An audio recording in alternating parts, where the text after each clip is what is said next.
Hi everyone, welcome to the Highlights from Ukraine podcast, your daily audio summary of the latest news reported in the Ukrainian media.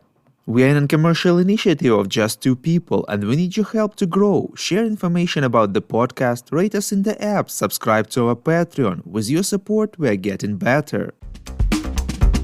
My name is Artem and here is the news. 333 days less the Russian invasion of Ukraine. Ukraine marked its Unity Day yesterday. On 22nd of January 1919, an agreement was signed by the Ukrainian People's Republic and the West Ukrainian People's Republic on their unity.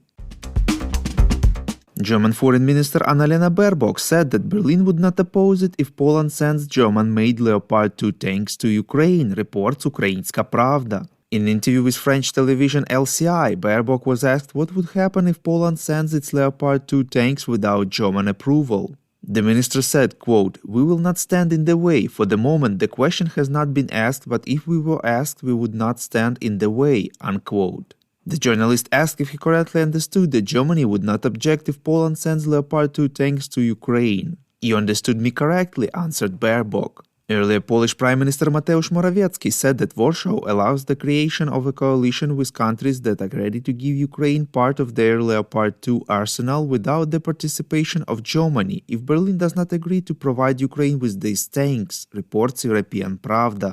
In an interview with PAP, the Prime Minister of Poland said that he considers Germany's behavior unacceptable and does not understand what else needs to happen in order for Berlin to open its eyes and start acting in accordance with Germany's potential. He added that if Germany is not ready to do something on its own, it should at least not tie the hands of other allies.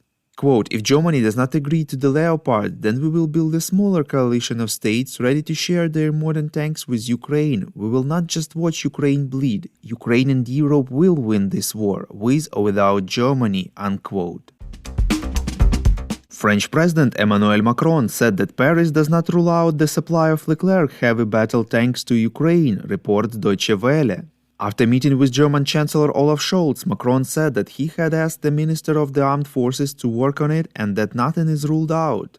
He stressed that such a decision should not be the cause of escalation, it should provide real and effective support to the Ukrainian army, and it should not weaken France's own defense capability.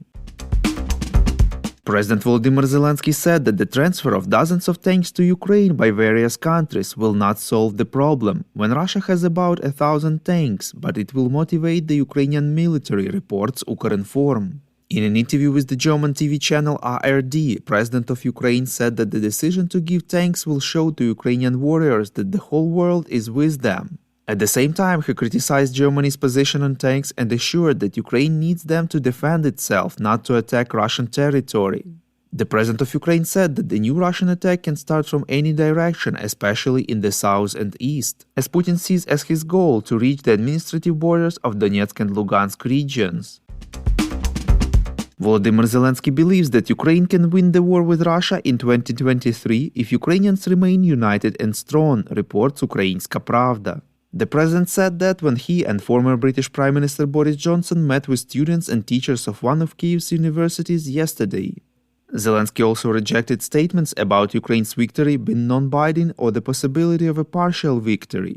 In turn, Johnson said that friends of Ukraine will help to end this war as soon as possible in 2023. According to Johnson, to end the war, first of all, it is necessary to provide Ukraine with all the necessary weapons, including tanks, as soon as possible. He also noted that the presence of modern weapons in the Ukrainian army will not lead to an escalation because Russia already uses all the means it has available on Ukrainian territory. The president of Ukraine stressed that Ukraine has no other chance to save the state besides winning. He added that the military leadership was tasked with creating reserves so that defenders could restore forces after combat actions. We call on you to demand from governments of your countries to impose the toughest sanctions possible on Russia and its citizens to stop their invasion of Ukraine.